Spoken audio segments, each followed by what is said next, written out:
group presents Cue for applause. W. Robertson, Peter Winter, Honorary George Dalshy, Alan Mansell, Captain Hawkins, Stanley Volt, Eccles, Alan Lester, Martha Eccles, Avril Whitty, Polly Eccles, Ingrid Squires, Sam Gerrard, Stanley Squires, Dixon, Neville Price, Marquise de Saint-Moray, Greta Plax. Now I'll fade down.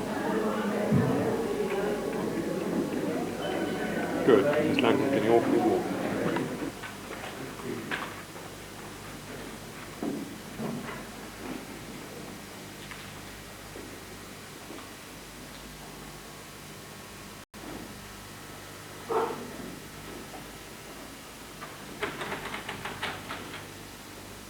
I told you so. The key was left under the magnet case I carried. They're not back from rehearsal yet. Confound rehearsal. And this is the fairy's bower. Yes, and this is the fairy's fireplace. And this is the abode where is blessed by her abiding. Is it here she walks, talks, eats and drinks? Does she eat and drink? Oh yes, heartily. I've seen her. Poor old doll. And you really are spoons, case of true love. Absolutely. Can't live without her. Poor old doll. And you brought me over the water to Lambert. Lambert. To see her for the same sort of reason, when the patient's in a dangerous state, one doctor calls in another, for a consultation. Yes. Then the patient dies. Tell us about it. You know I've been away. Well then, about 18 months ago. Oh, cut that, cut that. You told me about that. You went to the theatre, you saw a girl in the ballet, and you fell in love. Yes. I found out she was an amiable, good girl. Yes, cut that, cut that. We'll credit her with usual virtues and accomplishments. Who worked hard to support her drunken father. Oh, the father's a drunkard, see? He doesn't inherit the daughter's virtues. No, I hated Yeah, her. naturally, quite so. And she, that is Esther, is very good for a younger sister. Younger sister. Also angelic, amiable, etc. Good enough, but got a temper. Large temper. Well, with some difficulty, I got to speak to her. I mean, to Esther. Then I was allowed to see her to the door. I know. Tea houses, smart dinners and all that. Oh, you're too fast. Tea houses, yes. Smart dinners, no. Your knowledge of the world is limited to 50 yards round barracks. I saw her nearly every day. I kept falling in love. Falling. I thought I should never reach the bottom. Yes, I remember the night you told me. But I thought it was only a flirtation. However, if the fires of conflagration, subdue it. Pride, dissipation. Oh, I have. What success? None. Dissipation brought me ill health and self-contempt, a sick head and a sore heart. Foreign travel. Absence makes the heart grow. Oh, I know. Get leave and cut away. I did get leave. I did cut away. Whilst I was away, I was more miserable than ever. What's to be done? I don't know. That's why I asked you to come over and see. Of course, Dom. You're not such a fool as to think of marriage. You know what your mother is. Are they going to behave properly with a proper regard to the world and all that? Or are you going to do the other thing? Now the question is, what do you mean to do? The girl's a nice girl, no doubt. But as to you making her Mrs. Dalroy, the thing is out of the question. Why? What should prevent me? Caste! The inexorable law of class distinction. The noble law, so becoming and so good, that commands like to mate with like, and forbids a giraffe to fall in love with a squirrel. My dear, my dear Bob, all those marriages of people with common people are all very well in novels and in plays on stage, because the real people don't exist. And there's no connection, there's no harm done. And it's rather interesting to look at. But in real life, with real connection and real mothers, it's absolute bosh. That's my It's worse. It's utter social and personal annihilation and damnation. As to my mother, I hadn't thought about her. Of course not. Lovers are so damn selfish, they never think of anyone but themselves. My father died when I was 3, and my mom married again when I was 6. And married a Frenchman. A nobleman of the most ancient families in France, of equal blood to her own. She obeyed the duties imposed upon her by her station and by caste. Still, that caused a separation and a division between us. I never see my brother because he lives abroad. Of course, the Marquise de Saint-Meur is my mother. I look upon her with a sort of superstitious awe. Just so. Now, you're clever, Mark. A little too clever, I think. You're paying your devoirs, your respects to Lady Florence Carberry, the daughter of a countess. Now, she's above you. You know, right? Is she to forget her class? Now that argument doesn't apply. A man can be no more than a gentleman. Oh, true hearts are more than coronets, and simple faith than Norman blood. Now, George, if you're going to reduce this question to the point of view of poetry, you're off to no man's land where I won't follow you. No man can be ashamed of all that he loves, no matter what her station in life. Once he marries her, he raises her to his station. Yes, he raises her. Her. But her connections, her relations, what about them? Holly! Holly! What have you done with her? Oh, Mr. Diallo, sir, I didn't see you there, sir. Good afternoon to you, sir. And good afternoon to you too, sir. And very many on 'em. Who's this? This is Papa. Ha-ha! I see Miss Eccles and her sister are not yet returned from rehearsal. Oh, no, sir, I'm sorry they're not, but I expect them back directly, sir. I hope you've been well since last I saw you, sir. Quite, thank you, Miss Eccles. And how have you been? Oh, sir, I've not been a thing at all, sir. My health and my spirits are both broke. I'm not the man I used to be. I'm not accustomed to this sort of thing. I've known better days, but they're gone, most like forever. Sir, it's a melancholy thing for a man at my time of life to look back on better days, what are gone, most like forever. Yes, I dare say. Once proud and prosperous, now poor and lonely. Once master of a shop, I am now, due to circumstances over which I have no control, forced to seek work, not to find it. Poverty, sir, is a dreadful thing for someone who's once been well off. I dare say. The poor and the lowly are often hard done by. What chance has a working man? No, it doesn't work. We're all equal in mind and in feeling. I hope not.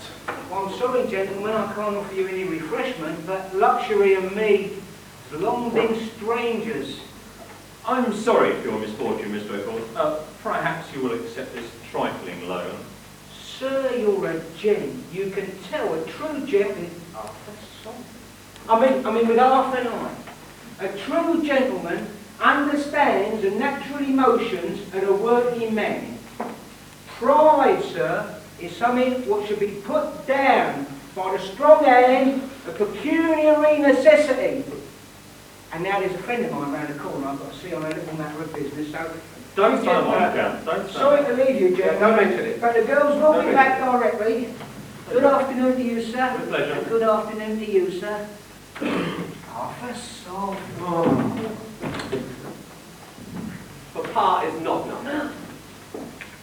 But true hearts are more than coronets and simple faith than Norman love.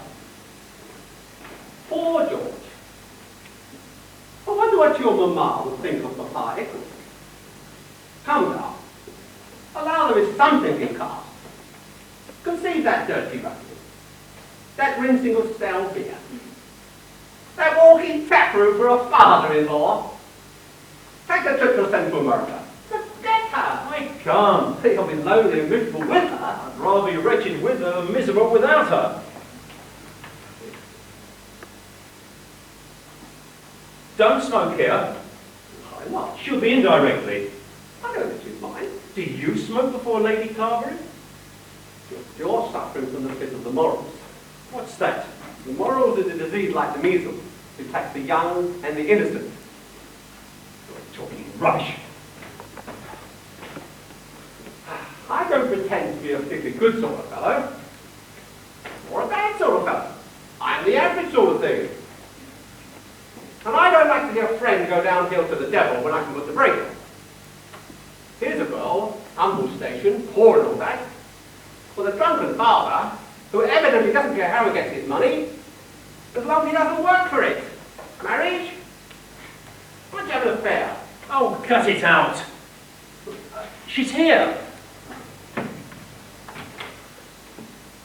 Good morning. I got here before you see. Good morning. I've taken the liberty, I hope you won't be angry, of asking your permission to introduce a friend of mine, Captain Hawtrey, Miss Eccles. He thinks too much of himself. You've had a late rehearsal. Where's Polly? She stayed behind to buy something. Hello. How do you do, Mr. Darrow? Oh, I'm tired to death. Kept a rehearsal by an old fool, the stage manager. But all stage managers are old fools, except when they're young. We shan't have time for any dinner, so I've got something for tea. Oh, what is it? And, oh, I beg your pardon, sir. I didn't see you there. A friend of mine, Mary. Captain Hawtrey, Miss Mary. Charmed, I'm sure. Was? Well, got an aunt too, don't he knows it. How partly all out. Let's talk about something. Well, what can we talk about? Anything. And, Mr. Darrow, do you like Anne? I adore her. I adore it.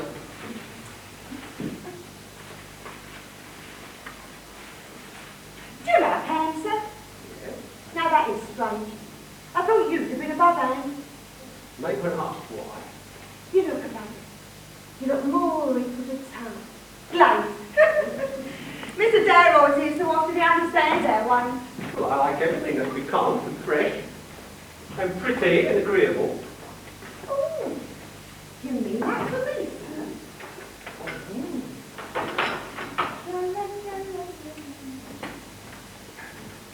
Oh. Now, I must put the kettle on. Esther never does any work when Mr. Darrow here. That's true. Ugly words spoken, isn't it? Reminds me of red currant jam. Yeah.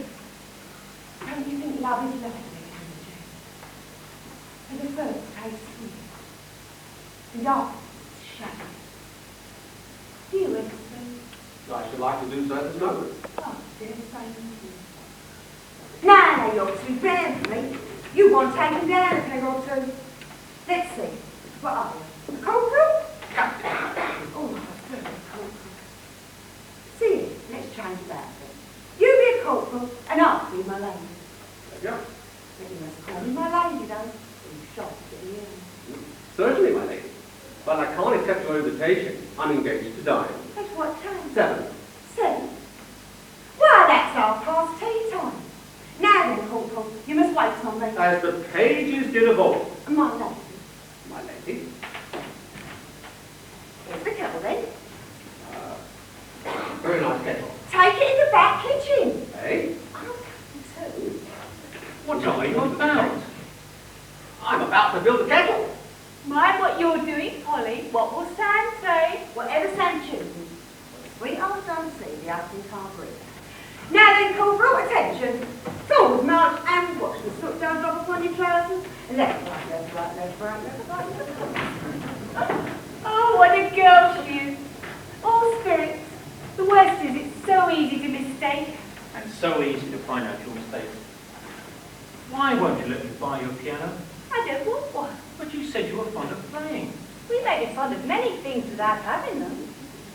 Now, he's a gentleman.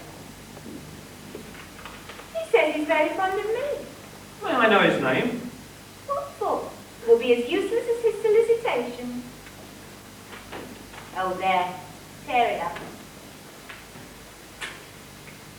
And that one. And that. Oh, no. Not that one. I must keep that one. Who is that from? Why do you wish to know?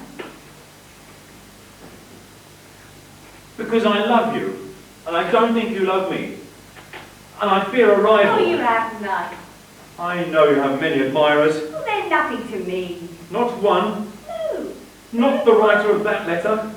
Oh, well, I like it very much. Huh, I knew it. And I'm very fond of his letter. Then, Polly, you don't care for me. Esther, if you don't mind. And anyway, how do you know? It won't please you if you see it, you know. I want to read it. But it won't please you. That's just the reason. Goodbye.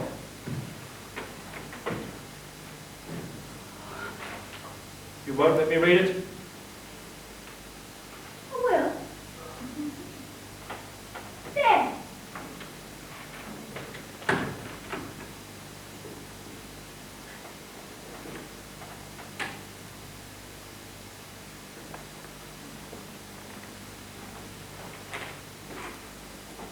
Dear Madam, Oh, that's very tender, isn't it?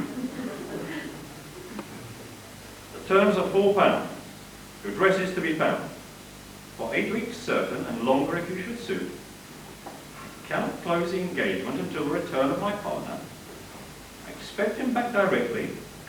I will write to you as soon as I've seen him. Yours very. What does this mean? £4, fine dresses? It means that they need a principal for the pantomime in Manchester, and I think I shall get the engagement. Manchester? But that means you'll go away. Oh, I must. You see, this house is on my shoulders. Polly only earns 18 shillings a week, and Father's been out of work a long, long time. I make the bread here, and it's hard to make sometimes. I've been mistress of this house since I was 8 years old and Mother died. Now, £4 a week is a large sum, and I can save out of it. But you go away. I shan't see you. Oh, perhaps it'll be for the best. What future is there for us? You're a man of rank, and I'm a poor girl who earns her living by dancing. It would have been better if we'd never met. No! Oh, yes, it would, but I'm afraid You love me? I'm not sure. I think so. Esther! Oh, no. Think of the difference in our stations. That's what Hawtrey says. Caste! Caste! Damn caste!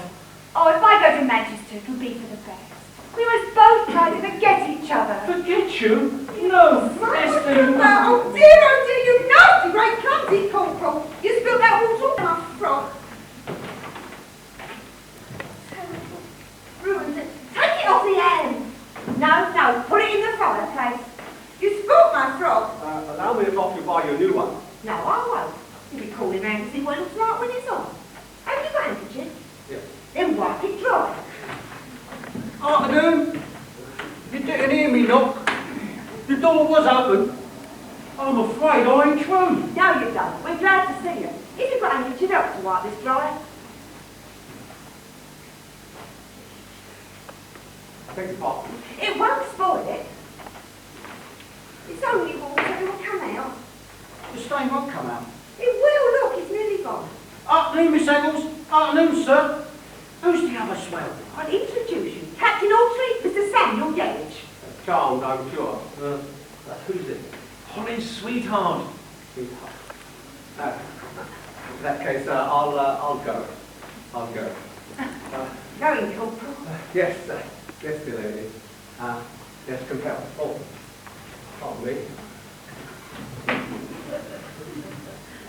George? George? Yes? Will you go with me? Go? No. Oh, in that case, I'll go. Goodbye, Miss Eccles. I mean, my lady. Goodbye, My Corporal. lady. Goodbye. Goodbye, Mr. Gerridge, sir, Gerridge. Gerridge. Good afternoon. Good afternoon. Good afternoon. Who is that? Who's that long idiot? I told you. Captain Hawtrey. What's he want here? He's a friend of Mr. Darroy's. Then one of them enough for him. What do you mean? For the neighbours to talk about. Who's he after? What do you mean after? You're forgetting yourself, I think. I'm not forgetting myself. I'm remembering you. What can a long fool of a swell dressed up to the nines want with two girls of your class? He don't come here after any good. Samuel. I mean what I say. People should stick to their own class. Life's a railway journey. Mankind's a passenger. First class, second class, Third class according to the bylaws of the company. You're giving yourself nice airs. What business is it of yours? Who comes round here? Who are you? I'm a mechanic. Oh, that's evident. I ain't ashamed of it. I'm not ashamed of my cloth cap. Why should you be? And I dare say Captain Hawtree isn't ashamed of his brown topper. You think the deal of him causes a captain? Why did he call you my lady? Because he treats me as one. I wish you'd make the same mistake. We must listen to reason. Oh, I hate reason. But why? It means everything disagreeable. When people talk unpleasantly, they say, listen to reason. Yeah, what would the neighbours say? I don't care. What would the neighbours think? They can't think. They're like you. They've not been educated up to it. It all comes of your being on a stage. It all comes of you not understanding the stage or anything else but passive.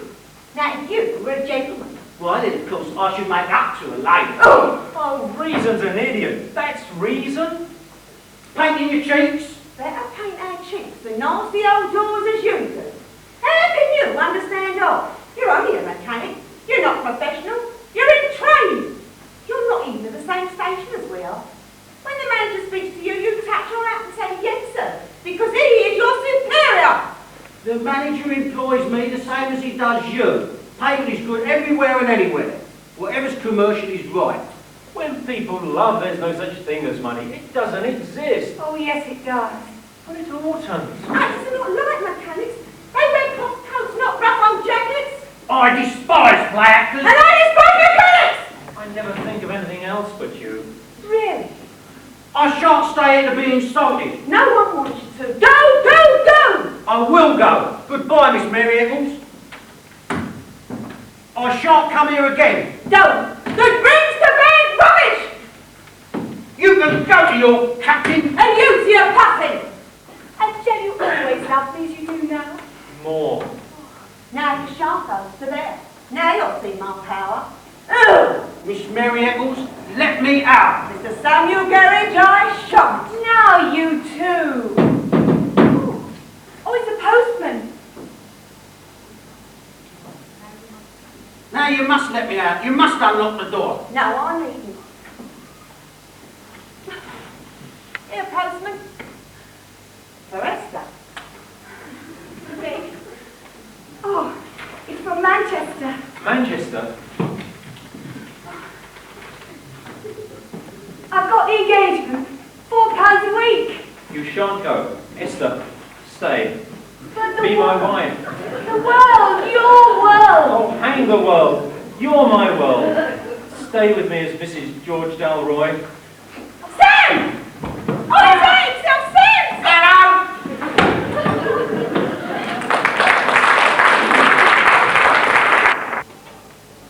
Thank you, Dixon.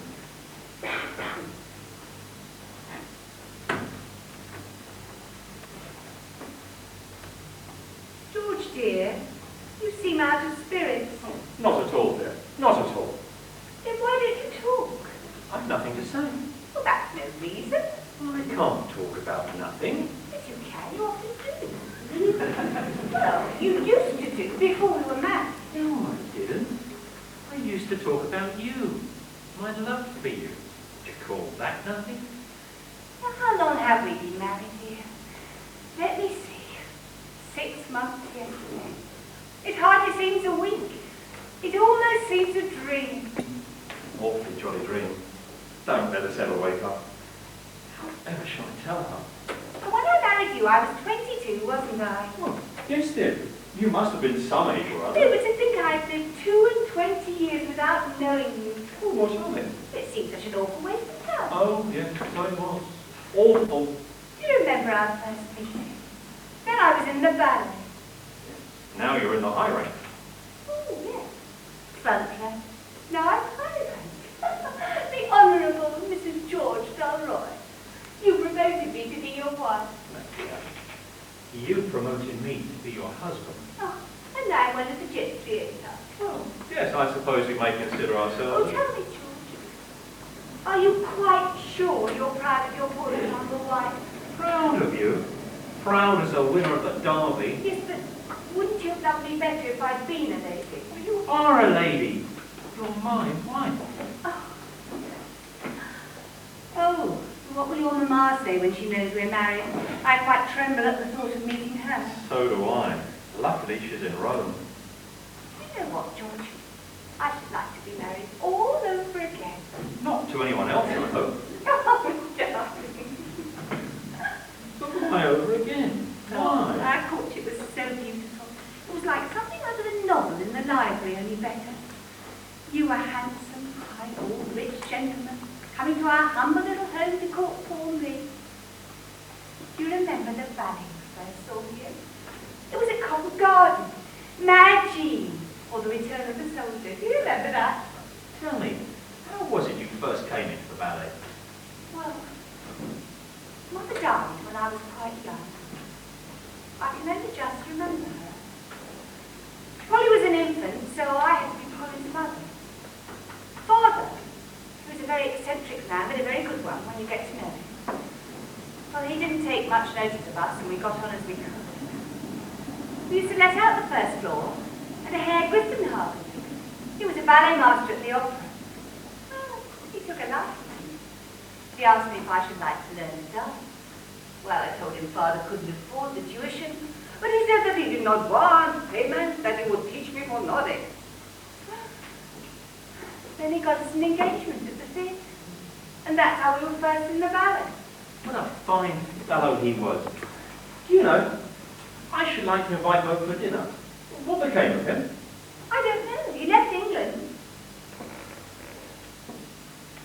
George, you're very restless. What's the matter? Nothing. Are you going out? Yes. To the ballet? Yes. On duty. On duty? Yes, and you know, when a man is a soldier, he must go on duty, of course. When he's ordered, and where he's ordered. God, why did I ever enter the service? George, if you must go to your club, then go. Don't mind leaving me. Not that I love you less, but no, I love you more. It's just that when you're away, I never feel by myself. I never feel completely alone. What angels women are. At least this one is. Do you know, if I'd known I'd been so happy when we got married, I'd have resigned my commission. Oh, is that for us, dear?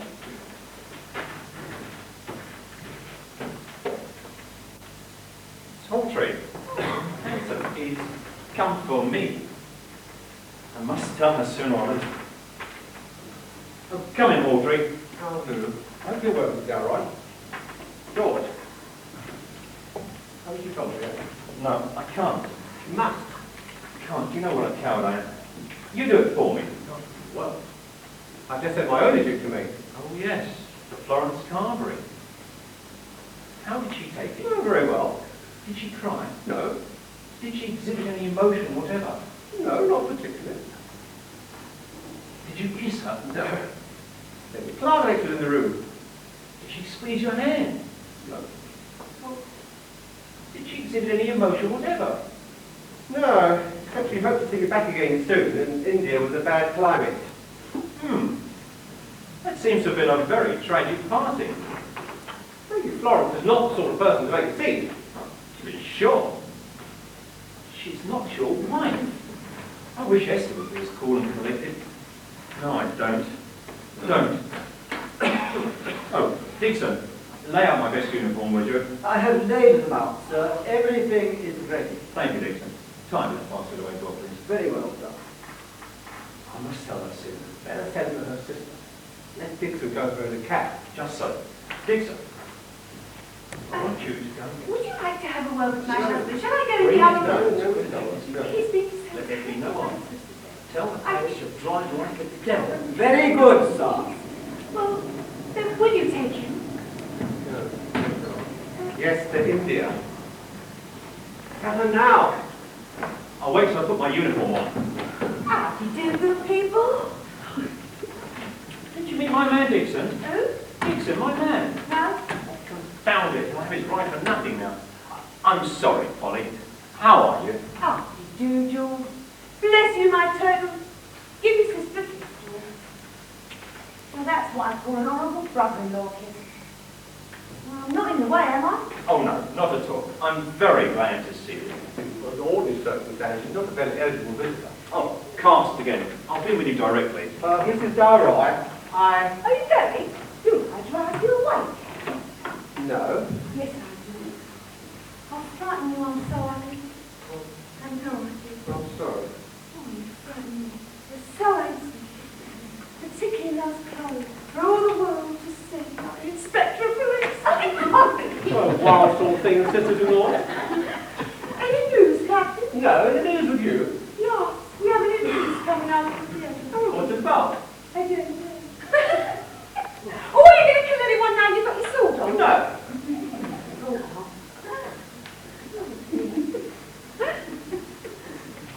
Where's the other one? Oh, there's a handsome brother-in-law. Why didn't you come in an horseback as they do at Astley? Galloping and saying, soldiers of France, the eyes of Europe are looking at you. The Empire has confidence in you. And France expects that every man this day will do his little utmost. The foe is before you. More. And you are before them.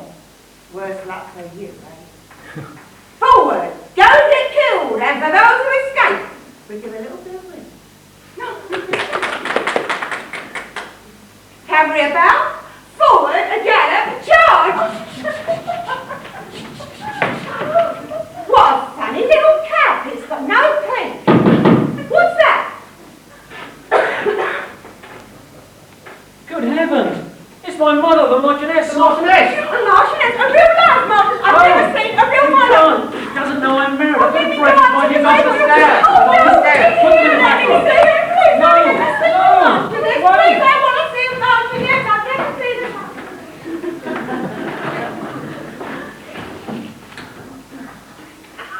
Good morning, Mother. I saw you getting out of the carriage. My dear boy, I'm so glad I got to London before you embarked. Captain Hawtrey, I think, how do you do? Quite well, your ladyship. I trust you are. Oh, quite well, thank you. Do you still see the Countess and Lady Tormouth? Yes. Well, please remember me to them. Are you going? Yes. Confess. I'll be out the door for you at 7. We must be at the barracks by the porter. Poor devil. This comes of a man marrying beneath it.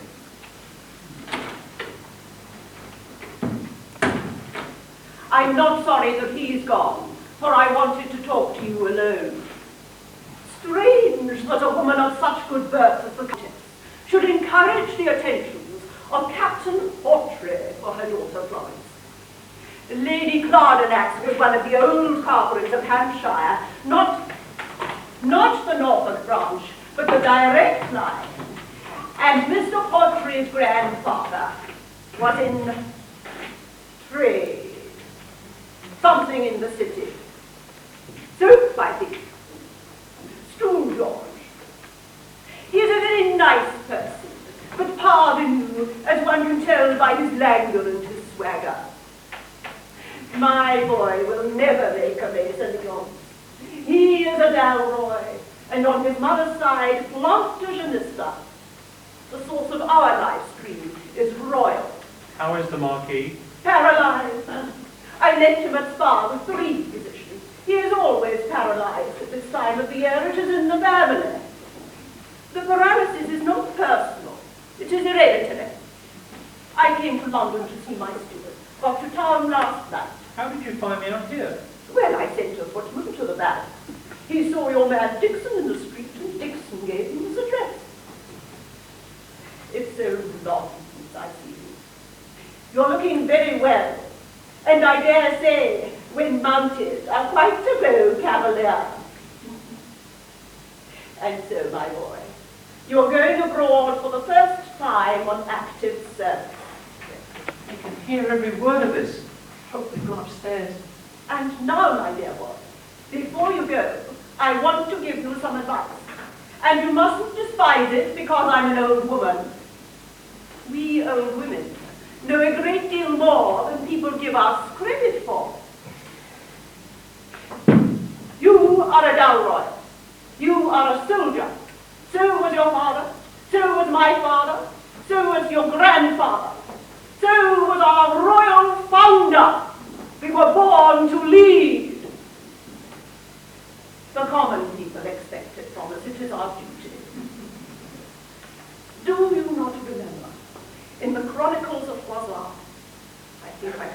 word for word even now. I've a wonderful memory for my age. It was in the 59th chapter. How during the siege before Tournai, one Godfrey Dalroy held the town of Saint-Amand. Sir Godfrey said that rather than he would depart, he would keep the town to the best of his power. Whereat the soldiers cheered and said, "Lead us on, Sir Godfrey." And then began a fierce assault. But Godfrey stood at the gate so valiantly that the soldiers held the town until the coming of the Earl of Hainault with 12,000 men. I wish she'd go. Once she gets into Foiset, she never knows when to stop.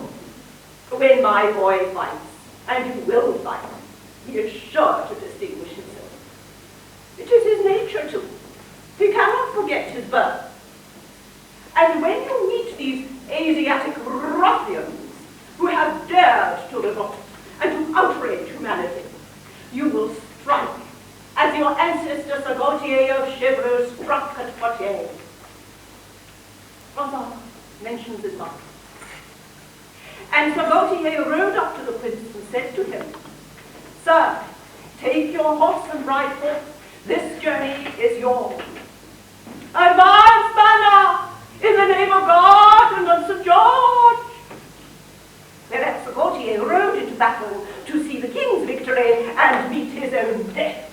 Esther hears all this. There is another matter about which I should have spoken to you before now, but an absurd reader forbade me.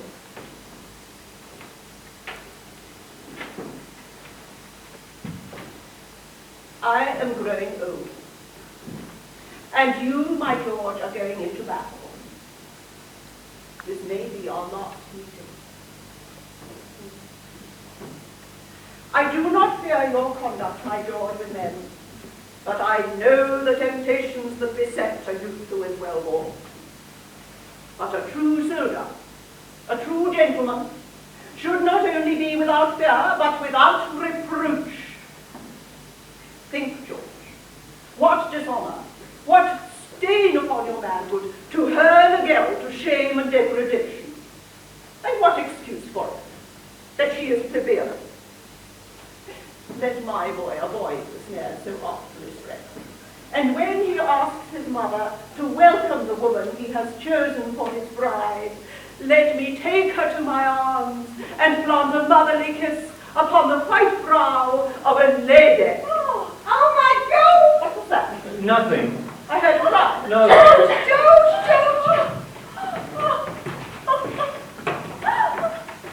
Who are these women? Remy? George Dalroy, these persons should have been sent away. How could you dare to risk your mother meeting women of their stuff? What does she mean? How dare she call me a woman? What's she, I'd like to know? Be quiet, Polly. You mustn't insult my mother. The insult is from you. I leave you, and I hope that time may induce me to forget this scene of degradation. Stay, Mother. Don't go in anger. Before you go, let me introduce you to Mrs. George Dalroy, my wife. Married? Married. They told us to come up. When your man come, Polly was out, so I thought I'd come instead. Come on up, Sam. Sam had just called, so us three, me and Sam and your man, we all come in a carriage together, didn't we, Sam? Yeah. Who is this? My wife's father. And what is he? Nothing. I am one of nature's noblemen, and I'm pleased to meet you, my lady. Now my daughters have told me who you are. Us old folks, fathers and mothers, young couples, we'll be friends. Go away. What's his name? Eccles. Eccles? Eccles? He don't exist. Don't he though? What do you call this thing? No Eccles was ever born. He takes the liberty of breathing notwithstanding. I wish he wouldn't. And who is the little man? Is he also Eccles? No. Thank goodness. What's that? His name is Gerridge. Garage. It breaks one's teeth. And why is he here? He's courting Polly, my wife's sister. And what is he? He's a gas man. He looks it. And what is she, the sister? I'm in the ballet at the Theatre Royal London.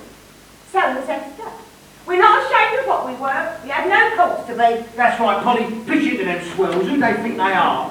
George. So all's known. Captain Hawtrey, see me to my carriage. I am broken hearted. Rot! Stay, Mother. Don't go. You may not see me alive again. George, must you go? Yes. Oh, I can't leave you. I'll come with you. You can't. The country's too Oh, unsettled. let me come afterwards then, please. All right. It is his duty to go. His honour calls him. The honour of his family. Our honour. Oh, pray don't be angry with me. I love him so. George! I must go, love. Come, George. Let your mother arm you as in the days of old. See, your wife cries when she should be proud of you. Oh, lady born to a coronet, be gentler or more true than my Esther. Esther, my wife, fetch my sword and buckle it about me. No, no, I can't. You shall see. Please.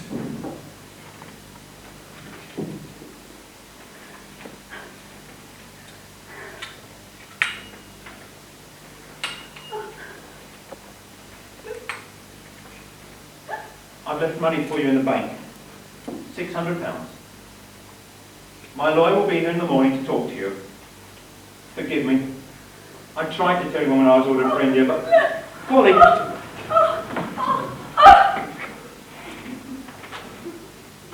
Dixon!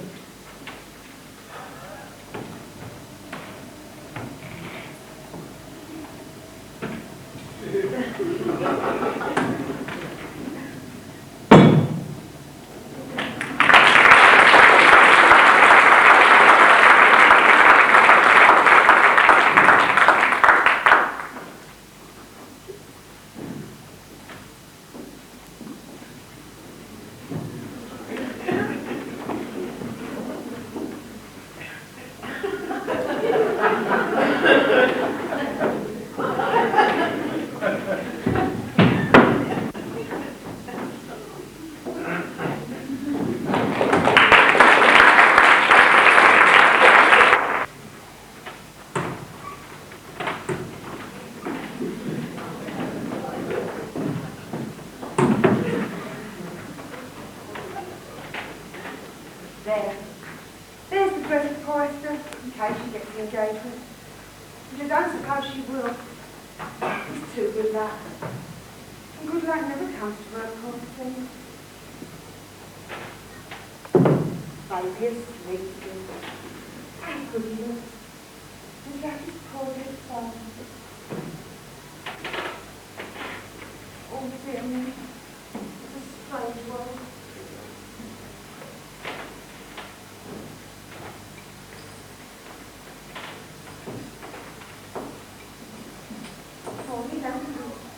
That's a do for Diane tomorrow. Esther's going to bring the bus for George. 3, 5, 8, 4, 12, 1 shilling. Father can only have come. I'll have to make do with that until Saturday when I get my Saturday. If Esther gets engaged, I sure have many more sorrows to take. I can leave the state and retire to private life. But why can I say like private life? It's private life like me. Oh, it seems so strange being no longer Miss Mary Evans. But Mrs. Samuel Gerry. Lord, I think of leaving Mrs. Anybody. Polly! Open the door! Sam, come in. I'll go. What's the matter? I've got something on my head.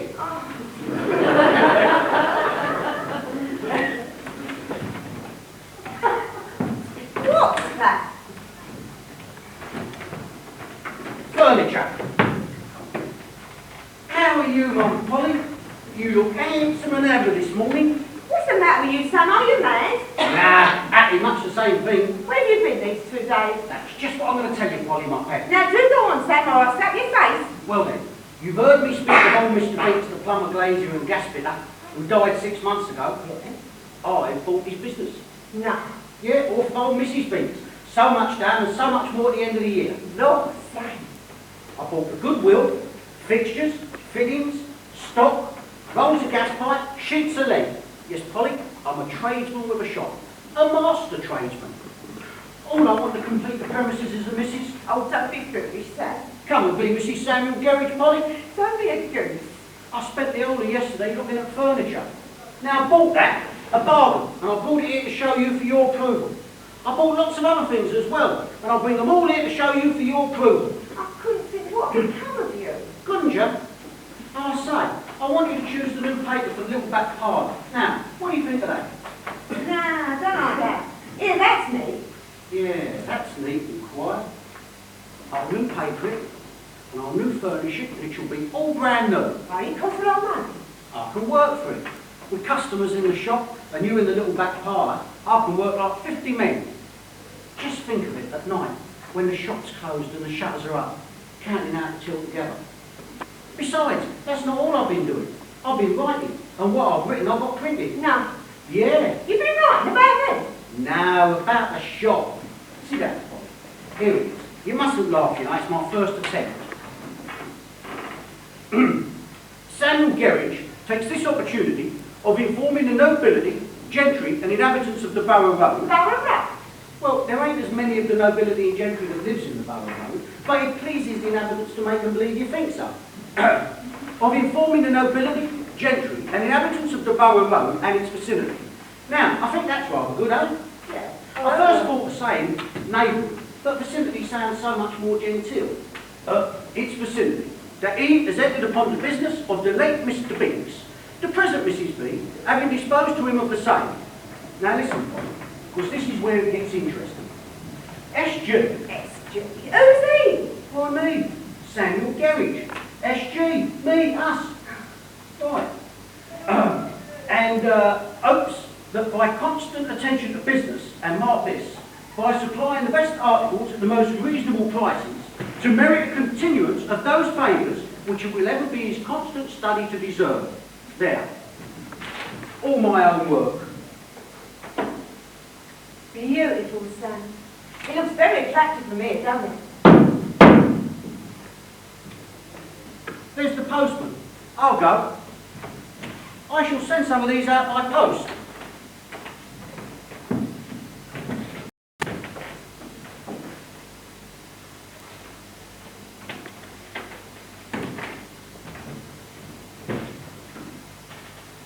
Oh, for Esther. I know all that's from.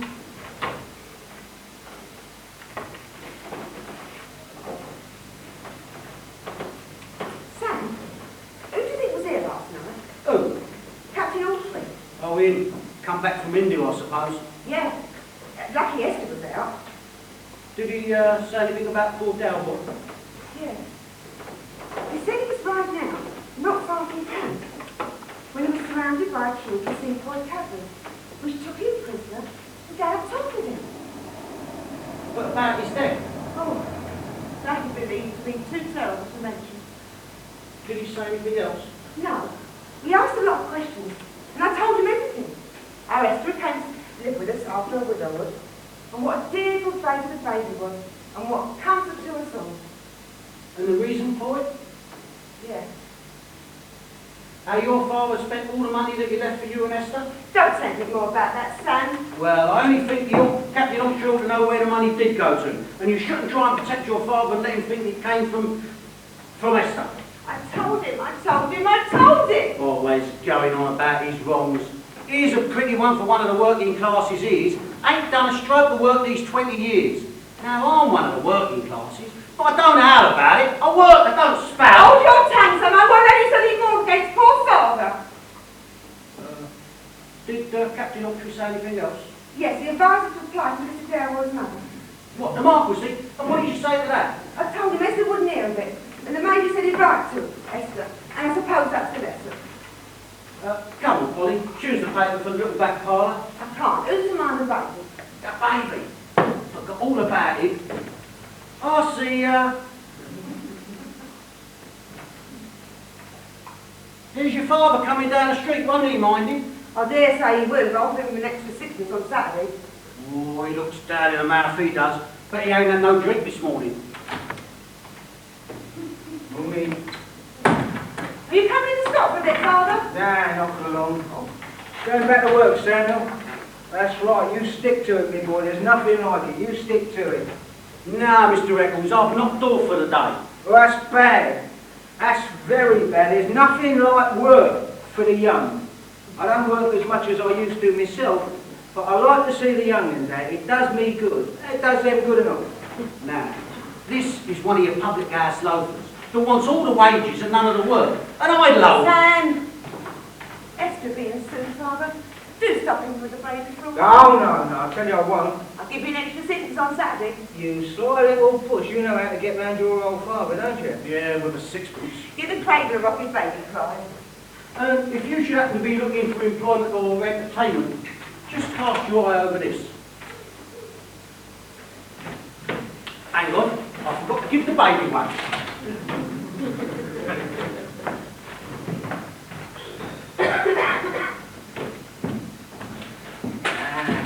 Poor Esther.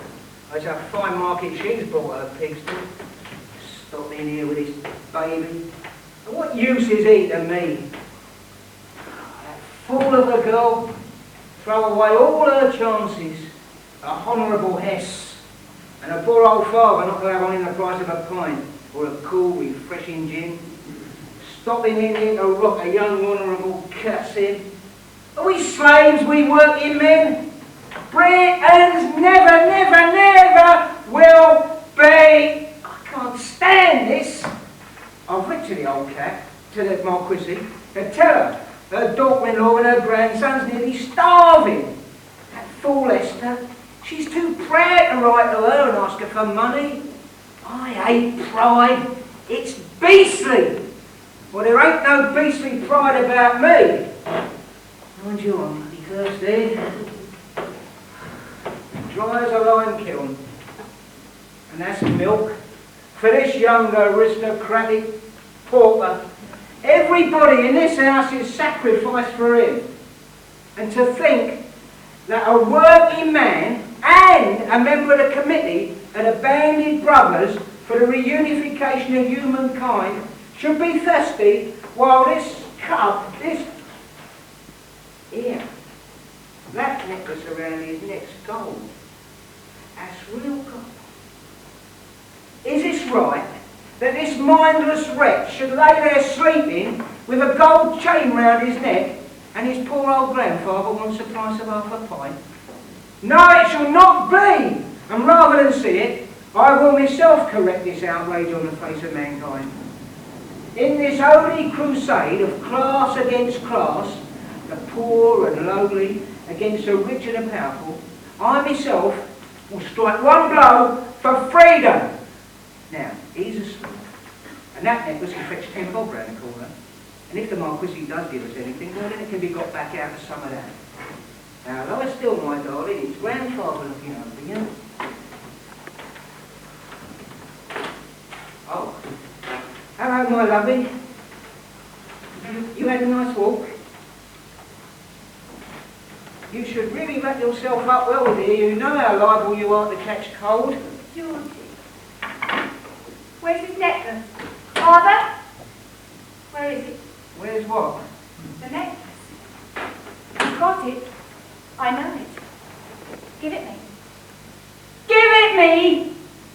You dare touch my child! Esther! Am I not your father? And I'm his mother! Bandy words with me, you pauper! You pauper! You pauper! To whom I have given shelter, to you and to your brat. I've a good mind If to... you dare!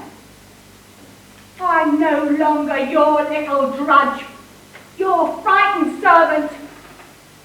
When Mother died, and I was so high, I worked for you, and tended you, and you beat me. That time is past. I'm a woman, a wife, a widow, a mother. Do you think I'd let you outrage him? Touch me if you dare!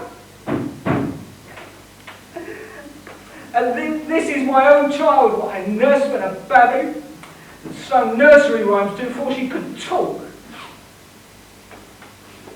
Honourable Mrs. Dalroy, I forgive you for everything that you said. I forgive you for everything that you've done. Everything that I've done has been done with the best of intentions. May the child in that cradle never treat you the way you this day treat your grey-haired father.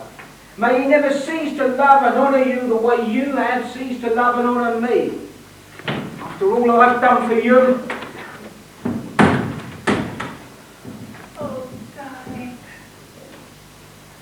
The mind's come back to her own. Did you stay away from him for so long? Oh, John. Think that you can never see his face or hear his voice. My brave, gallant, handsome husband. Oh, to be a soldier and to fight the wretches who killed him, who took my darling from me, to trample miles upon their upturned faces.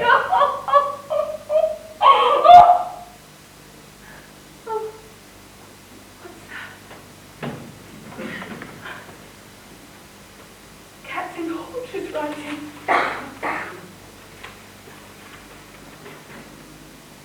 My dear Mrs. Dalroy, I returned to England less than a fortnight ago and have some papers and effects of my poor friends I'm anxious to return to you. Beg you to name a day when I can come with them and see you. At the same time, let me express my deepest sympathy with your affliction. Your husband's loss was mourned by every man in the race.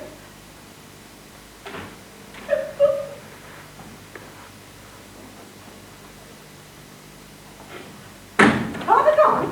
Oh, Polly, look, flurried. We're going to be married. What you say? Oh, my darling, I hope you two may be very happy. Sam's little talk about this afternoon. Did the agent call? Oh, yes. The manager didn't come, though. He broke his appointment again. Nasty rude fella. The agent said he didn't think it mattered. He thought I should get the engagement, but they'll only pay me 30 shillings. I thought you said £2 for regular salary. Yeah, but they know I'm poor, so they take advantage of me. Never mind, Esther. I'll put the dress in the bandbox. Oh, my goodness, no. I've had a letter from Captain Hawtrey. I know. He was here last night. It's a dear, kind letter speaking of George and enclosing a cheque for £30. How kind. Don't you tell Father? Oh, I shan't. Here, it's the Marquise in her coach. Now, girls, do be civil to her. Maybe she'll do something for us. I see the coach as I was coming out of Rainbow. Up them steps, my lady, this way. I know they're a bit awkward for the likes of you, but us what's poor and lowly have to make do as best we can with steps and with circumstance. What a hole! And to think that my grandson must breathe such an atmosphere and be contaminated by such associations. Which is the young woman who married my son? I'm Mrs. George Dalroy. Widow of George Dalroy. And who are you? I am his mother, the Marquise de Saint-Mour. Be seated, I beg. If we'd known your ladyship had been coming, we'd have had this place cleaned up a bit for you. You remember me, do you not? Perfectly, though I only saw you the once. May I ask what has procured me the honour of this visit? I was informed that you were in want, and I came to offer you assistance. I thank you for your offer, and the delicate consideration for my feelings with which it is made. I need no assistance. A letter I received last night informed me that you did. May I ask if that letter came from Captain Hawtrey? No, from this person. Your father, I think. How dare you interfere with my I affairs? have, I acted with the best intentions. Then you will refuse to accept assistance from me? I do. But you have a child, a son, my grandson. Master George Dalroy wants for nothing and never shall. I came here today to propose that my grandson should go back with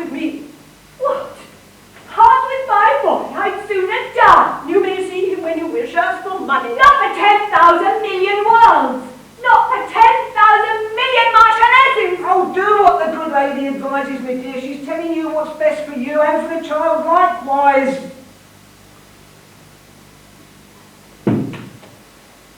Surely you cannot intend to bring up my son's son in a place like this. I do. Oh, it is a poor place, and we are poor people. We ought not to fly in the face of our pastors and our masters and our... Hold your tongue down! Master George Dalroy will remain with his mother. The offer to take him from her is an insult to his dead father and to him. We don't seem to feel it, a stuck-up little beast. But you have no money. How can you rear him? How can you educate him? How can you live?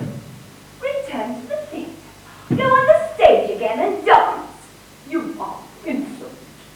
You forget that I am a lady. And you forget that I am a mother. You dare to come here and offer to buy my child, his breathing image, his living memory with money? There's the door. Go! Oh, I'm sorry you should be treated this way, my lady. It's not my wish. Silence!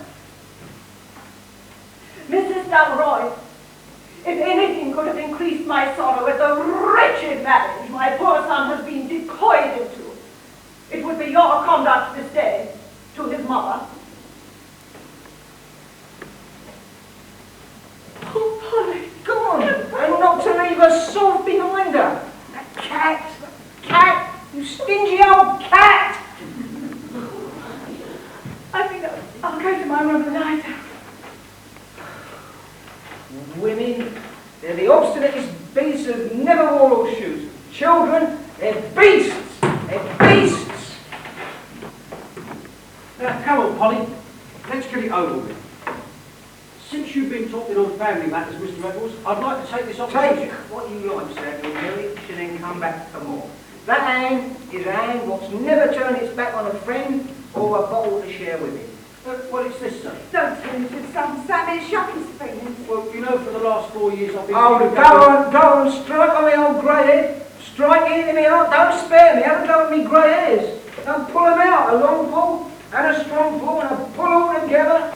Oh, Father, no, I wouldn't hurt your feelings for the world. No, Mr. Eccles, I don't want to hurt your feelings, but I'm going to enter upon a business. Here's a circular. Circular? What good are circulars compared with a father's feelings? The business of the late Mr. Binks, the plumber, glazier and gas fitter. Oh, this is hard. This is hard. One of my daughters marries a soldier, and the other one goes a gas fitting. No, Father, you can't come and live with us. So I can, and that's a comfort. And you can come and visit me, and that's a comfort. I'll come and see you often. Very often. Every day. We'll share a friendly bottle, shed a friendly tear. Please do, Father, do. I will. Mr. Eccles, do. I will. And that's what it is to be a father. I'd part with any of my children readily, for their own good, if I was paid for it. I hope I'll make Polly a good husband, sir, and if I can do anything in the way of spirituous liquors, shall be done. Bless you, my children. Take the blessings of a grey-haired father. Samuel Gerridge, she shall be thine. You shall be his wife, and you shall be her husband. For a man I know no fitter man, no gas fitter man. Now, there's a friend of mine round the corner I've got to see about some business, so I'll be off. There, Sam, I always told you, though Father and his fault is out in the right place. Poor Polly. She'll never learn. Come in. Major Altry. I met them after you carried on the bridge. Take him in, yeah? Yes. And what happened? Do you want to take away the child? In a coach. And what did I say to that? Mrs. Dalroy said she'd see her blow first, or words to that effect. Well, I'm sorry to hear this. I had hope. However, that's over. Yes, it is over, and I will know more about it. Thankful for the child indeed. Well, I won't ask you to take tea with us, Major. You're too threatening. the door. I should be most happy. Oh, my word, he's a very good sort of people. I had no idea. If he's going to stop the TIA. Sam, the mill. Do take a seat, Major. Please do.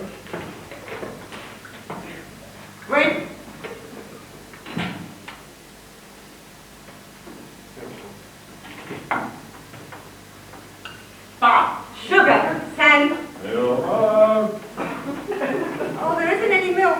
Never mind, he'll be here soon. Milk. There he is.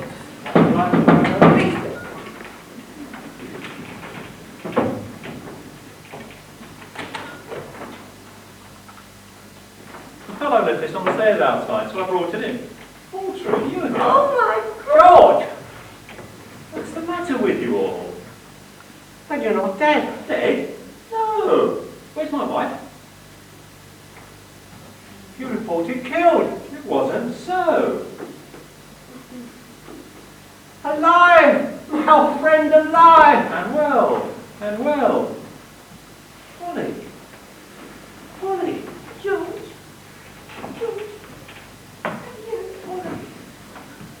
Alive, alive. Oh, my dear brother George. How could you go and do so? Oh. Where's Esther? Here in this house. Here? Doesn't she know I'm back? How could she? Didn't you get my telegram? No, where from? Southampton. I sent it to the club. Well, I haven't been there these 3 days. Oh, my dear, then gone.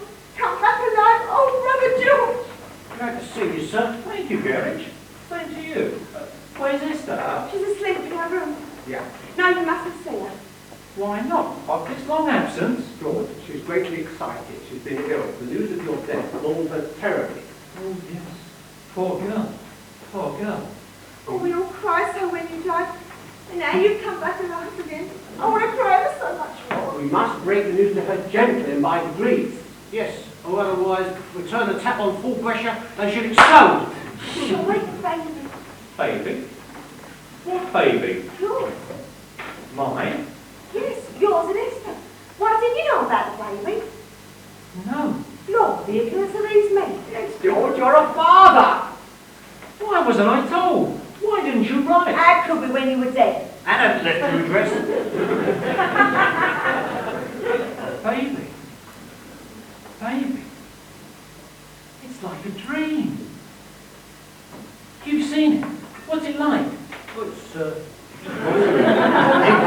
Milky. Boy or girl? Guess. Boy. What's his name? Guess. George. Eustace. Fairfax. Algernon. My names. You'd hardly think there was good enough in him for so many names. Tell me. How is it Esther's living here? She came back here after the baby was born and the furniture was all sold. Sold out. What furniture? That you bought for her. Couldn't we help George? Mrs. Darrow was so poor. Poor? I left her £600 in the bank.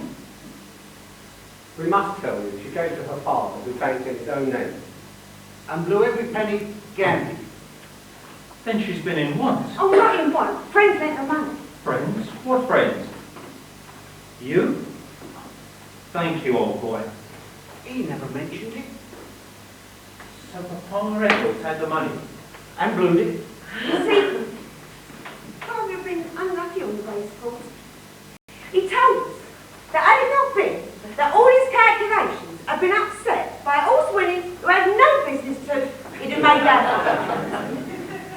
He's been unlucky, and he gets tipsy at times. But he's a very clever man, if you only give him scope enough. No, I'd give him scope enough. Where is he now? Public house. How is he? Drunk. He has his faults, and his good points when you find them all wonderful. Yeah, when you find them. So because she came back here and that's all. But why didn't she write to my mother? Father wanted her to, but she was too proud. She said she'd rather die first. There's a woman for you. You see, caste doesn't matter at all. That's my map of India. And my sword. You was brought here to sell. Thank you, old boy. Not by me, I was in India at the time. By whom then? By Sam. I will. You can see now that Esther was upset about someone else having it. So he took the money that we saved for our wedding, and we're going to be married now, ain't we, Sam? Yeah, and hopes that by constant attention... Oh, no. Who'd have thought that little cat had it in him? He never mentioned it. I have a programme up the George. I'll go to the square and get her. In town? Yeah, will you come with me? Leave my wife? And such a wife? No. you before dinner. Goodbye, fella. Seeing you back again alive and well makes me feel right.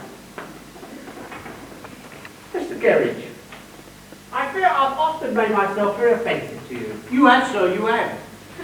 I feared so. I didn't know you then. I beg your pardon. Let me ask you to shake hands, forgive me, and forget.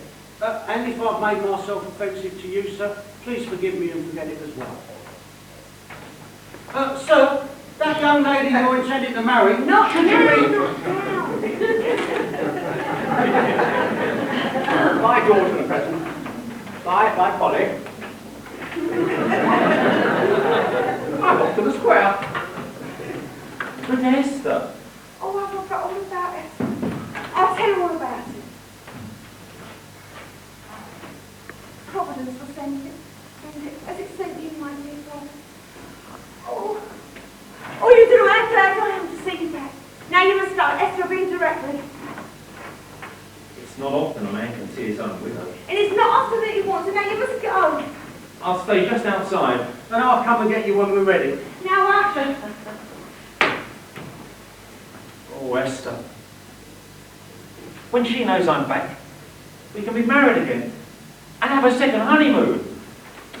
Oh, Sam, I'm so excited. I don't know what to do. What should I do? What should I do? What should I do? Have a bit of bread and butter, Polly. Oh, my darling, if I did tell you. He's come back. He's come back. He's come back alive.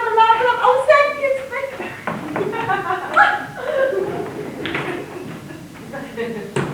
I'm glad, dear Lord. Now I can open my safety valve and let my feelings escape.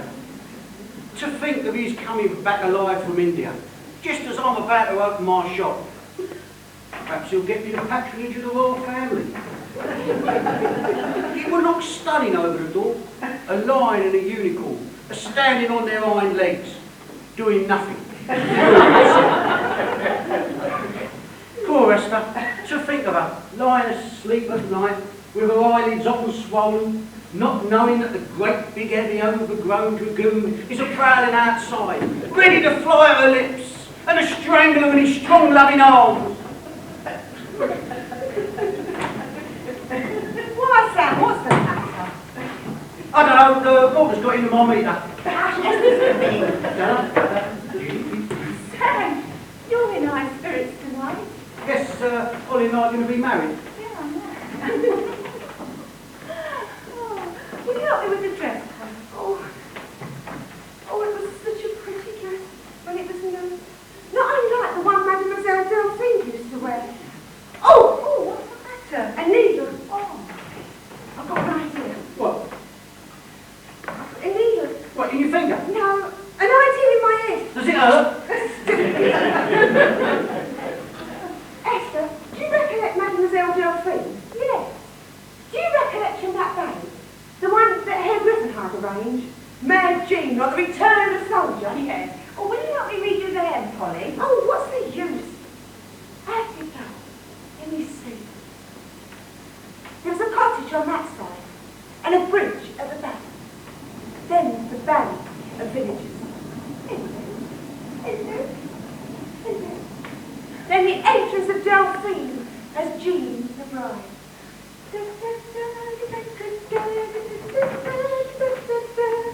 Then the entrance of Claude the bridegroom.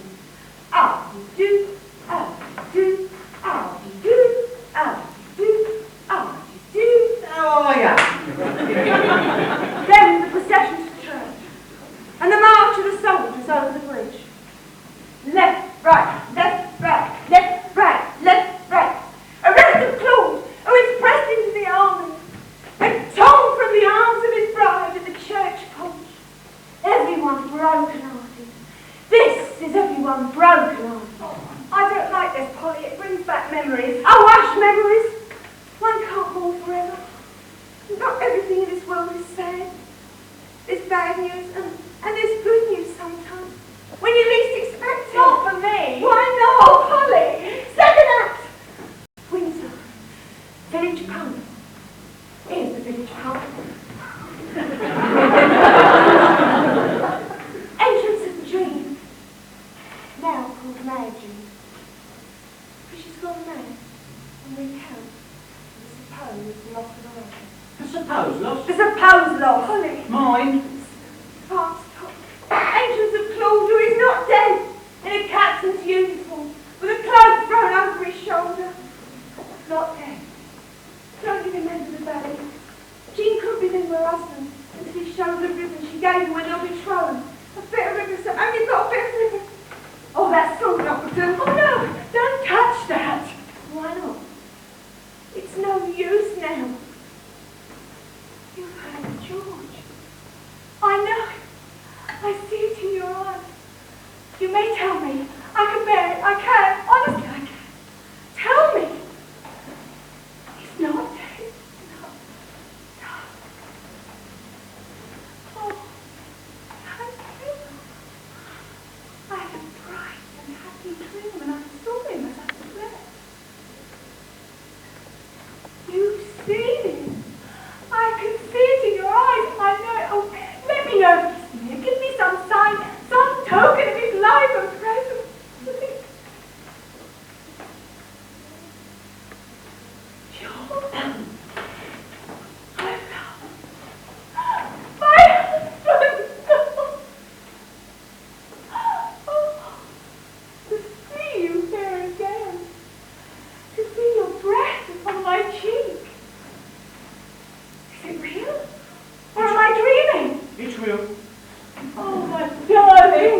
My darling. Tell us how you escaped.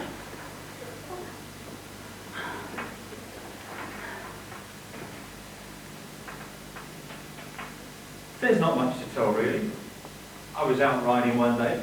I got surrounded by this troop of sepoy cavalry, captured me. They held me prisoner for nearly 3 months. Saw my chance one night. Managed to overpower my guard, saw him, and escaped. Strangled him? Yes. What, killed him dead? He didn't get up. You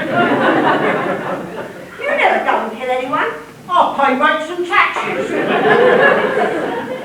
I managed to make my way to Calcutta and got leave. I got a berth on the P&O, came here. My dear boy! My dear, dear boy!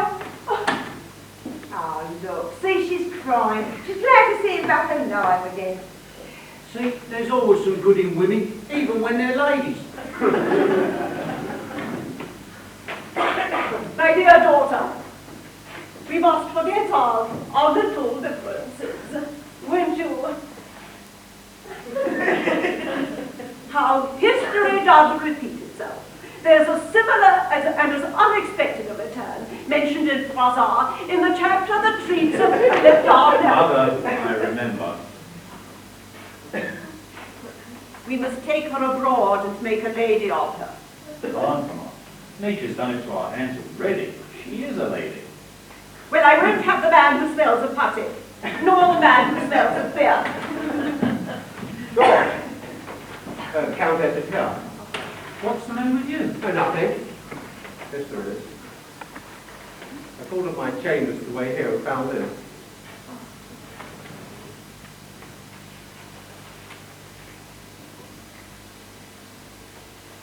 From the Countess, Lady Florence's mother.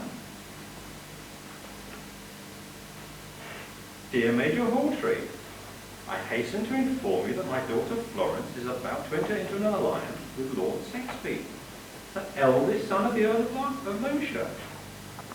Under these circumstances, should you think fit to call here again,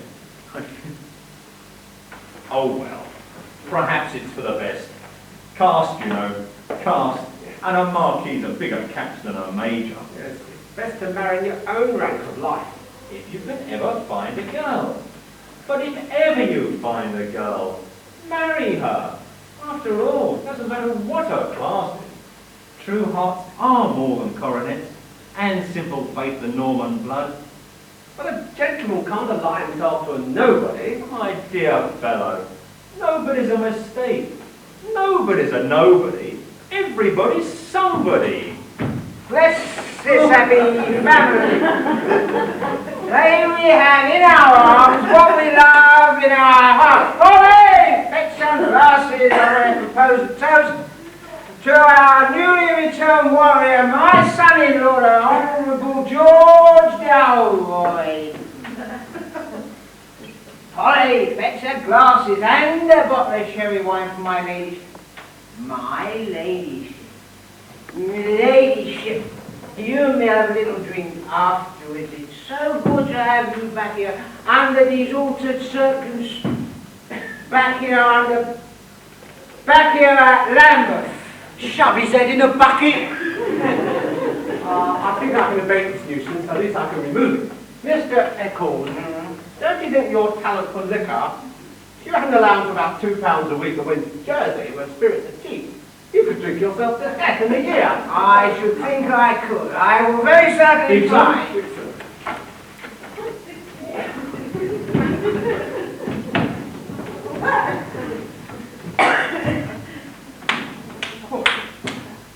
Now what about caste? Old caste, all right. Caste the good thing in the right place. It should serve to keep out the vulgar and the pretentious, shut the door on them. But it should open a door for many others. Why, George, you're quite inspired. Quite an orator. What made you so brilliant?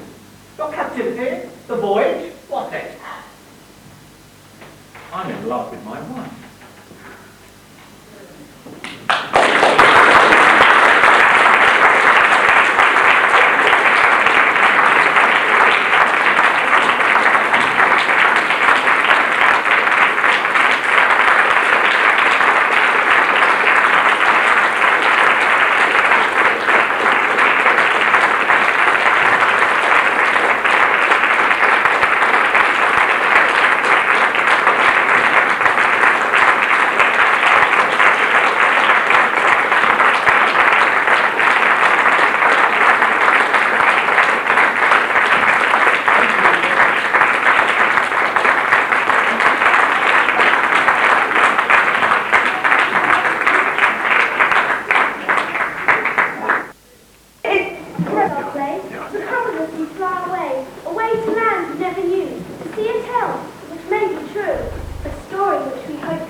Or maybe through. I've sung in school. You're welcome to a talk, be sure. Tell me at once, what do you wish? I'll cook you up your favourite dish. Today, Chelsea or cottage stew. Nothing too much. What can I do? I'd quite like a cup of tea, if that's all right with you, mate. Tea? What is that? I know it not. I'll give you though the best I've got. Some bluebell brew, hot in a cup. That's just a bit warm you up. Yeah, thanks. This is really quite nice, you know. Tell me, what's your name? My name is Mr. Montague. I'm married to you. How do you do? Oh, hi, my name's John. Where am I? Where are you? You're there. Sitting beside my favourite comfy chair. Yeah, I know that. I mean, what country am I in? I feel really lost and confused, and I don't know what's going on. I do not understand your words. Of course I because I have not heard. For many years and never seen you speak to somewhere in my dreams. Do you not know quite where you are? Perhaps you come from very far. Yeah, maybe. Your speech is somehow different. The spirit is still relevant. Young John, you are my own guest, and I shall try to do my best. And that make us stay a happy one. But that, relax and have no fear. Thanks, Mr. Montague, but I'd really better be going now. I'd love to find someone here in the land where all things rhyme, who could teach me to talk and rhyme like you. Why is this? Why is to be? Why is she talk the same to me? Perhaps it makes you feel strange. I think it makes a pleasant change. I like to hear you talk like that. Just go a while and have a chat.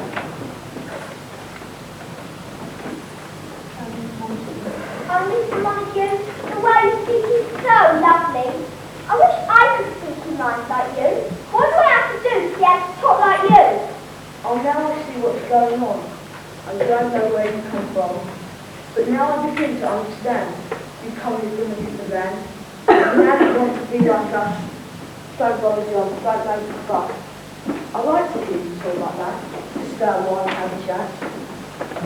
Thank you, Mr. Montague, but I'd really better be going now. I'd love to find someone here in the land where all things rhyme and teach me to talk and rhyme like you. The wise fish, one is to be, one is to talk the same to me. I think it makes a pleasant change. Perhaps it makes you feel strange. I think it makes a pleasant change. But now I see you want to go, to try and join with us and so. I'll pack you some sandwiches, and useful things to see you through. But where shall I go? How can I learn to be like you? Where can I go? Into the village corporal, who pays us into the school. The teacher, Mrs. Humperdinck, she's the one who helps you, I think. Mrs. Humperdinck, the teacher. She's the one, she'll help you out. She knows what she's talking about. Thanks, Mr. Montague, but I'd better be going. Thanks very much for looking after me. I really appreciate it. Very well, young man, I think you well. Pray return to me and tell how you got on in your tent. Change will be different. See ya! Bye.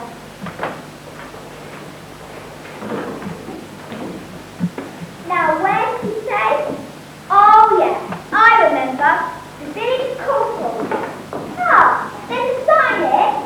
Corporal, downtown, Millville. They're all places that rhyme. What an amazing place this is.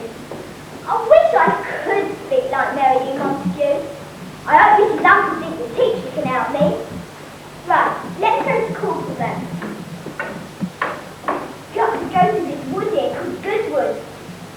It's a bit scary. God, it's really strange trees in here. I think they're moving.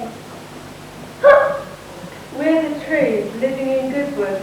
We'd love to help as we could, with twigs and branches hanging down. We always make a lovely house. God! Singing and talking trees! I don't believe it! This is an amazing place! I'm next the oak, so old and proud, the one in charge of all this crowd. Now tell me, young man, who are you? And just what are you trying to do? I'm looking for the village school in Corporal to see if Mrs. Humperdinck, the teacher, can teach me how to speak and rhyme. Now I find this rather strange. You should even want to change. The way you talk sounds fine to me. Why on earth don't you let it be? I quite agree with what Max said. Get these ideas out of your head. Yeah, thanks for the saying, you guys. But I really would like to be able to talk like you. Not nice being different from everyone else.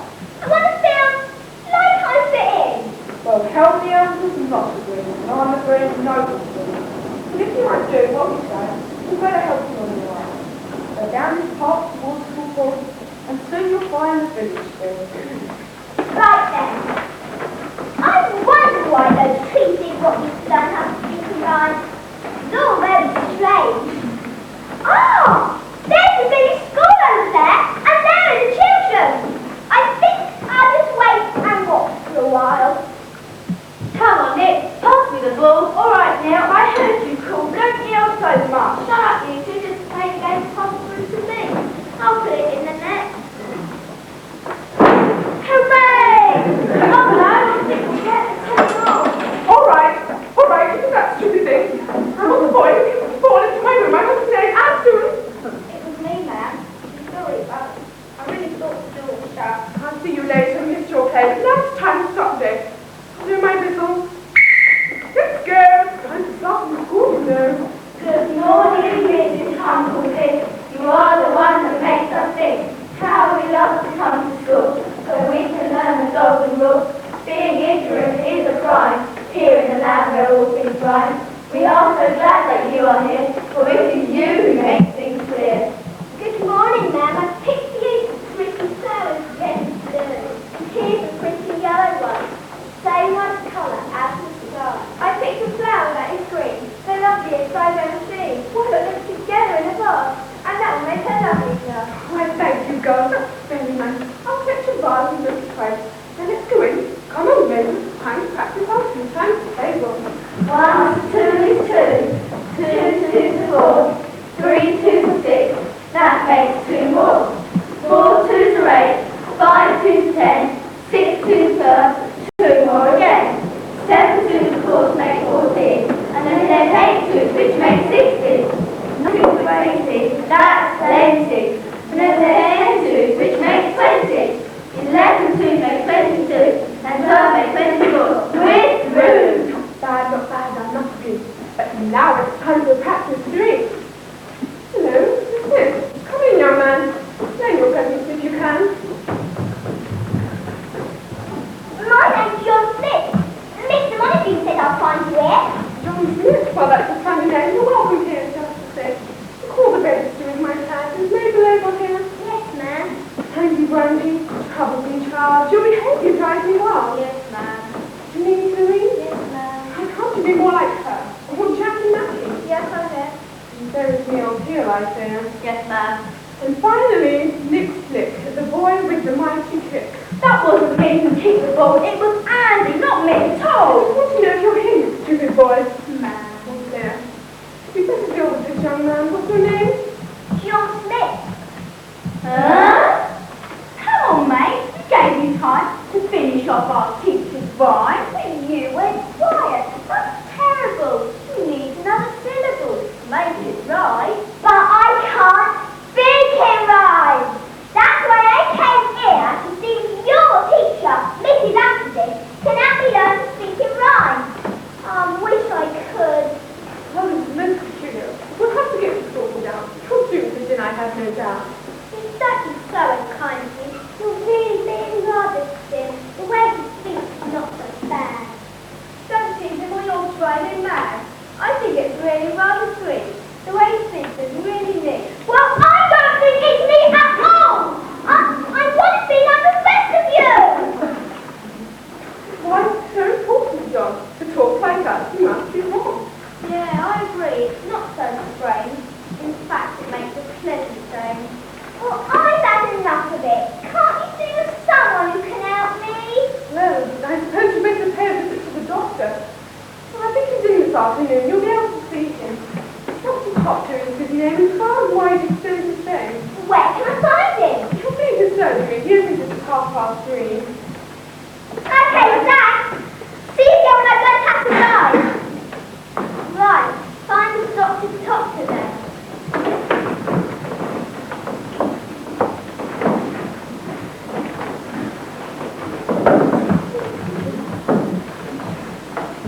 Who's that over there?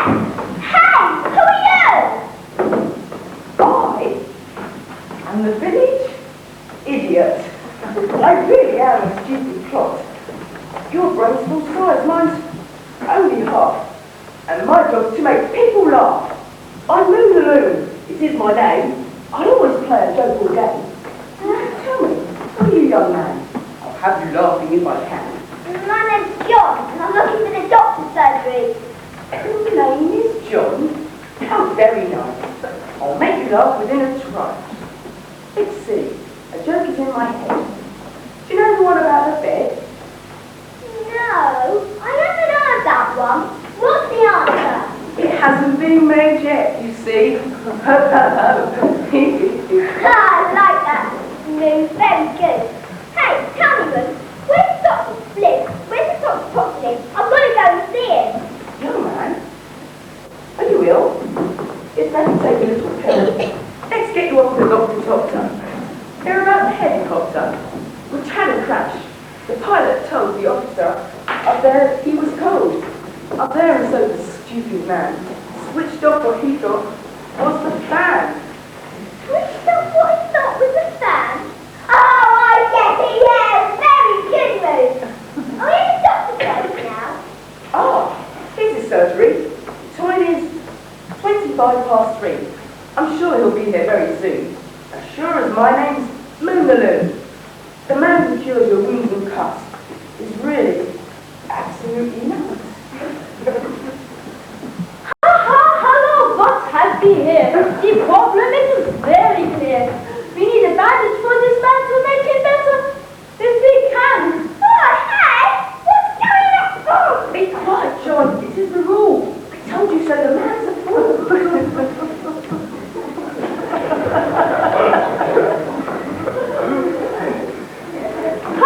I finished. Now then, will I wish you a good afternoon. How would you like a bandage too? No, thanks. I have other things to do. But I tell you, it's that John. He isn't ill. There's nothing wrong. Nothing wrong. Don't get away. The product should not suffocate. Now what's the problem, little man? I'll try to help you if I can. Well, doctor, it's like this. You see, I want to learn how to speak and rhyme like everyone else thinks that I know all these rhymes. We can find send him to bed. He's going simple in the head. His tablets, plasters, medicine. Quick, lay him down. Let me begin. We have to put the boy to sleep to make sure that he doesn't keep on talking. While I operate. That's shooting now. It's not too late. Oh, Mom! This doctor absolutely starving stuff! Quick, get me out of here while he's not looking! Come on, Doctor. Hurry up, son. I better get home with my mum before she catches AIDS in flu. Quietly, Doctor. Shut up, you. What a dreadful experience that was! He's mad! Yes, young John. At least you're safe. That doctor really misbehaved. But now you're safe. I know the thing. Pay a visit to the king. A king? Even in this country, actually got a king? The likes of whom we've never seen. Not only that, we've got a queen. As well, it's true, they're rather strange, but they're the ones who can arrange for you to rhyme, if anyone. They'll show you how it's to be done. Just one thing though, I'd better say, before we go upon our way. You've got Dr. talked about. I tell you, these two are quite mad. King Sing, Queen Bean are their names. I warn you, they're really insane. King Sing just won't stop singing. And Queen Bean, they've always got a can of baked beans. And she never stops. She goes right on and eats the lot. And no sooner is she done, she's starting on another one. Dog, that sounds really weird. Are you sure they'll be able to help me? Don't sound like they'll be able to do a lot of good. If they couldn't help you, no one can. The king's a rather sick man, but he still knows what's going on. He'll do what's right for you, young John. Okay then, Lou, let's get going. Hey, you haven't told Jane from energy! Yes, you're right. Okay, here goes. I'm glad you kept me on my toes. Doctor, do help me, please. I've got a very strange disease. Last night I got an awful pain from a crashing of an aeroplane. Ah, have no fear. The doctor says the answers are clear. For after you to bed is gone, you left the landing light Eh? Oh, very like very good food. Are we in the palace now? Yes, we have to talk in a book. We're right outside that palace door. We'll go straight in, no need to ring. We're on our way to see the king. Oh, today is a wonderful day. All my troubles have all gone away. I don't think anything can go wrong. So I'm singing a happy song. Good morning to you, honoured king. It's wonderful to hear you sing. Oh, good morning to you, Mr. Moon. I hope you're enjoying my tune. This is a gentleman you brought along. I don't know him. His name is John. He has a problem to discuss. King's thing, you see, he's not like us. He comes from very far away. I met him earlier today. And he's having a most awful time because he finds he cannot rhyme. That's what his problem's all about. I hope that you can sort him out. A young man who's certainly not rhyme. It's not such an awful crime. Come on, John, you are not such a freak. Tell me why, let me hear you sing. Well, it's just that everyone here speaks in rhyme. And I wish that I could too. I don't like being different. It's not nice being different. I just want to be like the rest of you. Well, young John, this is rather strange. I don't see why you need to change. I've no answers, but I am keen. Tell you what, let me ask the Queen. Your Majesty, a good morning I wish, both to you and your favourite dish. Beans, beans, beans. I can't get enough. Just beans. I won't eat other stuff. Is that all you eat? What's your favourite meal then? The one meal I love the most is beans on toast without the toast. Good day to you, Seminary. I'll hear one of your jokes quite soon. Before you start to make me laugh, tell me, who's your other half? His name is John, your Majesty. He cannot speak in rhyme, you see. That's why he's here. Now here's his help to make you laugh. It will not fail. Okay, here goes, you ducky things. What's got 22 limbs, 22 wings, and 22 legs that cannot fly? I don't know, Moon. I've no idea. Oyster, let's bring some more beans here. Okay, I'll give you the answer, Honoured Queen. It has to be a football team. That's an old one, Moon. I've heard that before. Look, come on. We've been standing here for ages now, and I'm nowhere near learning how to rhyme. I'm going to ask the king. I say, King Steve, can you help me to learn how to speak and rhyme? Why are you going on all the time? Does it matter if you do not rhyme? I don't know why you keep on asking. Tell me what you could learn to sing. But I want to rhyme. I don't want to sing. How about you, Queen? Can you help? I don't know what this young man means. Never mind, let's do some beans. Beans are magic, beans are best. Here, have one, while I eat the rest. Oh dear, I dropped them on the floor. Servant, will you bring some more? Baked beans, I love them so. The best food in the world, you know. I had enough of this. Stupid teachers, mad doctors, lunatics who keep telling jokes, and now a king who sings and a crazy queen who can't stop eating beans. None of you's any sense. None of you's ever going to teach me how to rhyme. I'm getting out of here.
Hello, young man.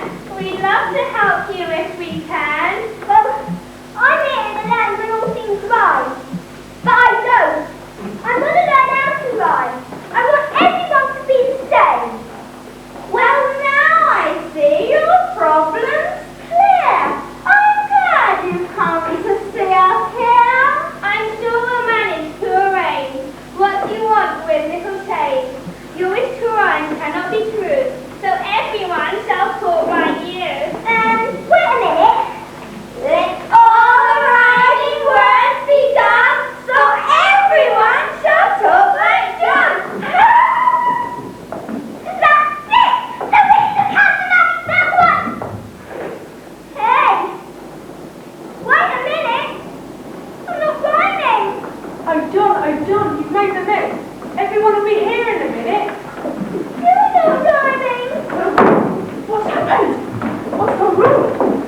totally impossible for us to finish this song because we won't have a word that rhymes with length. Don't sing, what are you doing? You're not rhyming up the only one. But now you're very angry. Don't think what you've done. Don't sing, what are you doing? You're not rhyming up the only one. But now you're very angry. Don't think what you've done.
Or else this lot will sort you out.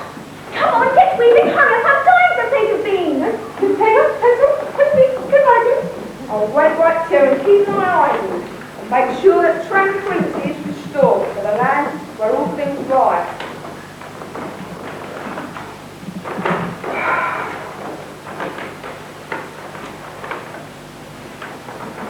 That's it. I've done what you asked me for, folks. Everything will be all right now. Good. I'm glad to hear that we're all riding once again. Hey, wait a minute.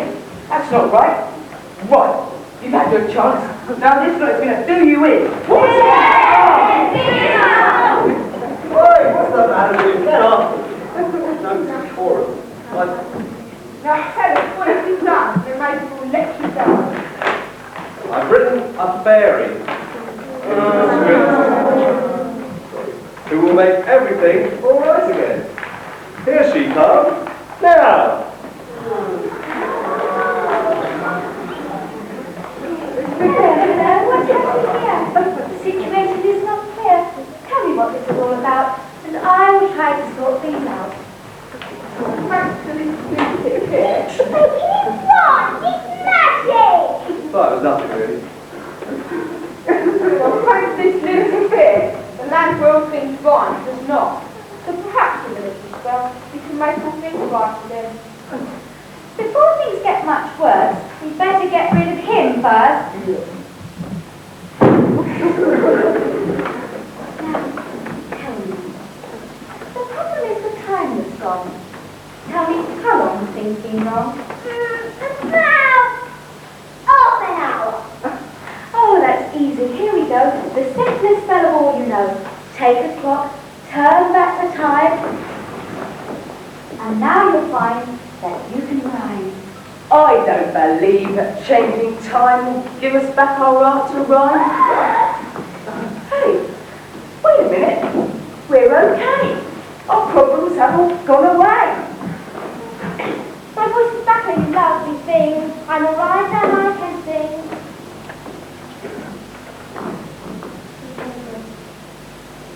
To celebrate, we'll change the rules. We'll have the afternoon off school. That's a good idea, I think. Hooray! Hooray, Charlie! Right then, let's use my water again. Happy? And the What's all the fuss about? No. Oh good, we're sleeping. Cute sleep dog. Hello, Battle. Nice to have you back again. Sneezing? Achoo! Oh good, that just means don't breathe. Oh great, we're all here. Thanks, Betty. Come on. I know. It's back to early morning.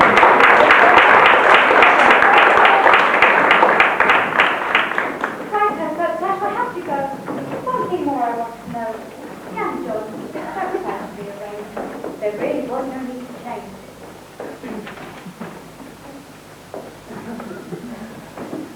Well, let's get back to normal then. What shall we do about our friends? I think we should send him away because what he did today. Let's banish him from our head and never let him back again. We'll have to go now because he might find what he wants.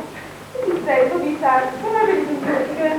Yes, poor man, we don't want him. If he stays, he'll just begin to ruin things like before. We don't want him here anymore. You could have had a lovely time here in the land where all things rhyme. Even though you are different. But now it's changed. You must be sent somewhere far away from us. I think you're rather dangerous. Oh dear, I've work to do. Now that this situation's through, you young man, go off and pack and never come back. You're naughty! You did a crime! We don't you because you got rhyme! Yeah, I do it. But I don't rhyme. Okay then, let's go. Quiet, people. Listen here. Hasn't lost your sense like this. How could you be so cruel to John? He didn't mean to do us wrong. He just wanted to be the same as us. He didn't mean to make us fuss.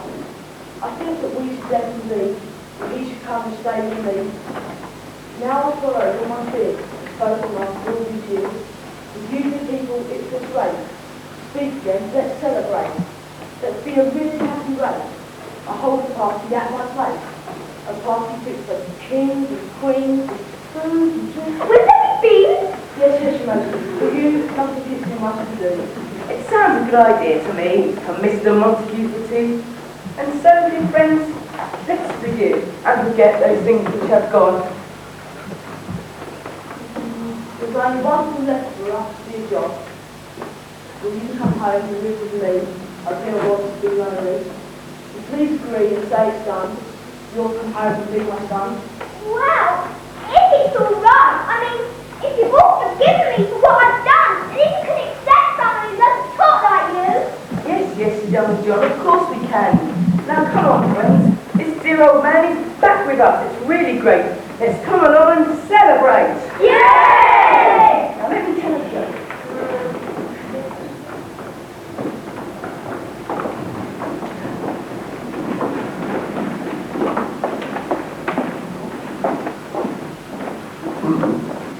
Our tailor's over. And then we leave the happy folk. Our tailor's over now, you see, that's how it's always meant to be. Young John must never learn to rhyme. Never learn to rhyme. But it doesn't matter. They all love to hear him chatter. As King Sin once sang to his wife, variety is the spice of life. And so now our performance ends. And everybody's being friends. But just before we disappear, the moral of our tale is clear. I'll tell you just in case it's not. Be satisfied with what you've got. Because John could not speak in verse, he made his life very much worse. But it wouldn't help if you resent to people who are different. Speaking with crows is not a crime. It's here in the land where all things rhyme. And so we wish you a good night. And hope you travel home all right. It just remains for us, dear friends, to say farewell. This is the end.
working on Sundays with this lot, setting up occasionally with the lure of Wimbledon and swimming pools and goodness knows what else to keep them away. Wasn't a lot of time to get rehearsals done yet, as you can see, there's really much to get away. So well done all of you.